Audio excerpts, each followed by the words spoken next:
This 2004 BMW 325i E46 brake light came on. When I had the tires changed, I saw that the back brake pads were low. So I'm going to change the rear brake pads and rotors. I'm going to tell you what to look out for and give you some details so you're prepared. Let's go.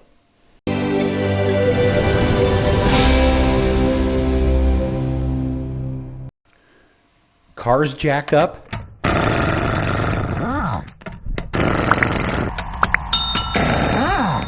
And the wheel is off. First thing is to pop off this anti-rattle clip.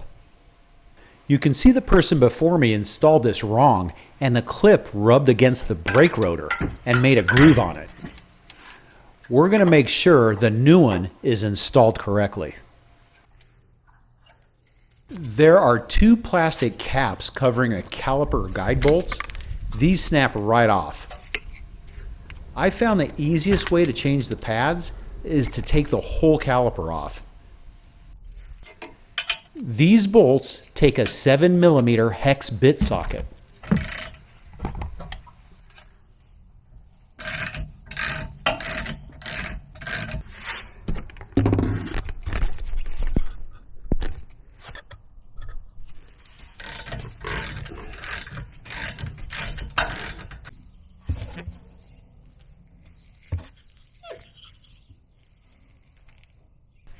Then there are two 16mm hex bolts that need to come off. One off, and now the next one.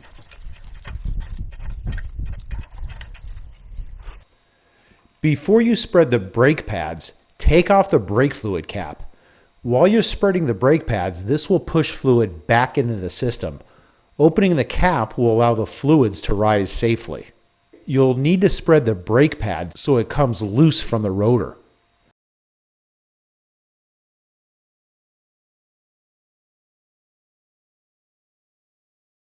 Some people like to use tie wrap or bungee it up for support to not put stress on the brake lines. My preference is to let it rest on a box.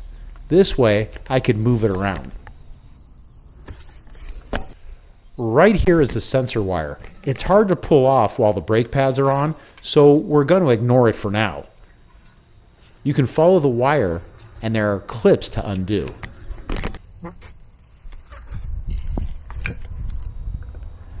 To get the sensor off, you can take a flathead screwdriver and push it out.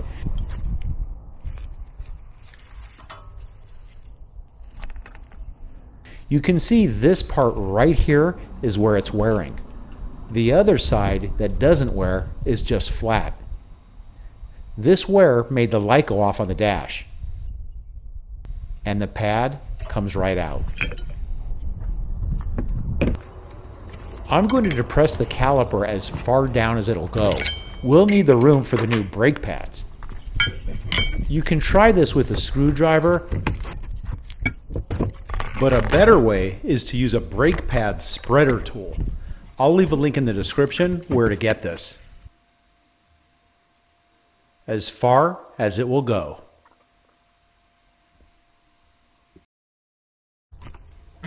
Now let's take the rotor off. This takes a 6mm hex bit. I got lucky, this came off easy. Sometimes these get rusted on, and some manufacturers use Phillips heads that can be easy to strip. The rotor is stuck, so I'll give you a few tips on the back to break it loose. Now, with BMW, and like most cars, the rear rotors and pads are different than the front. The brake pads are heavier duty on the front because they do most of the stopping. On an E46, the front does roughly 65% of the braking and the back 35%. That's why the front brakes usually wear out quicker than the rear and are larger. So this rotor is for the front.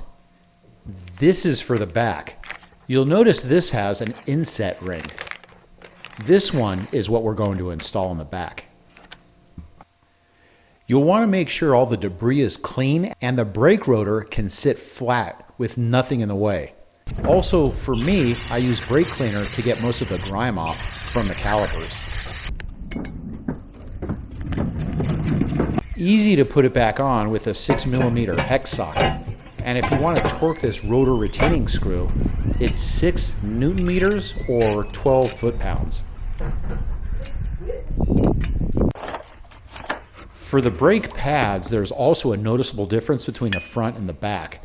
These are the front, and on the left are the back. The back are quite a bit smaller. I'm going to install the smaller ones. You'll want to connect the caliper retainer on first. I noticed if I try to put the entire assembly on, it's very difficult to align the rear bolts. This way makes it much easier. And just to get the bolts started by hand. And the lower one.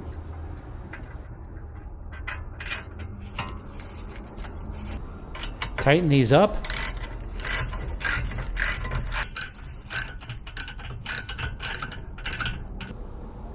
This rear outside brake is going to sit on the retaining bracket just like this. The inner pad snaps right into the piston.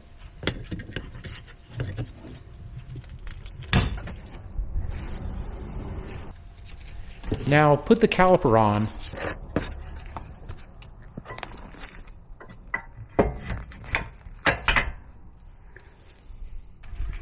and the 2 bolts in the back. You could torque these caliper guide bolts at 30 Newton meters or 22 foot-pounds, and the upper one. Since we did this in 2 pieces, it will be much easier to put the assembly on versus doing it all at once. Bolts will align right up.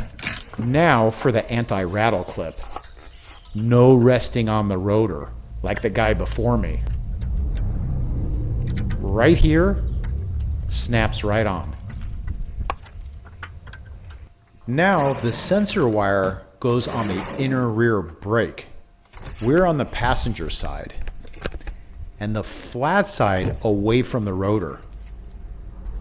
When these brakes get low, we want the side with the bump to hit the rotor and set the dash indicator off. This clips right in, flat side down. Put it in place and give it a little push with the screwdriver to clip in. One of the ways this wire is secured is with the rubber valve bleed breaker cover.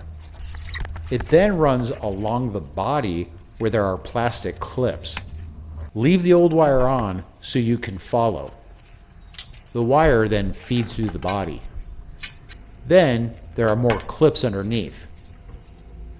All my clips were still good, which was surprising. Here's the path that leads to the connection point where there is a small black box to open. The box is right under the rear passenger side door.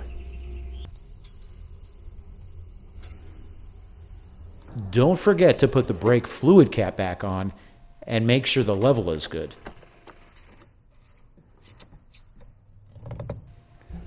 Put the tires back on and torque to 88 foot-pounds in a star pattern. Turn the car on and pump the brakes. They should feel firm. Now, that brake notification will stay on unless we do a reset. Sorry, I did this later in the day, so it's a little darker. Turn the ignition all the way to the right 3 clicks, but stop before the engine starts. You don't want the engine to start. Wait for it, and the notification goes away. The car's computer did a reset with the sensor. My local BMW dealer wanted to charge me $1,653.27 for this. The cost to me, by doing it myself, was $100 for the rotors and brake pads and sensors. This all came in a kit from 1A Auto, and everything fit perfectly with nothing missing. I hope this helped, and let me know by hitting the thumbs up and subscribe. We'll probably have to do the front brakes soon.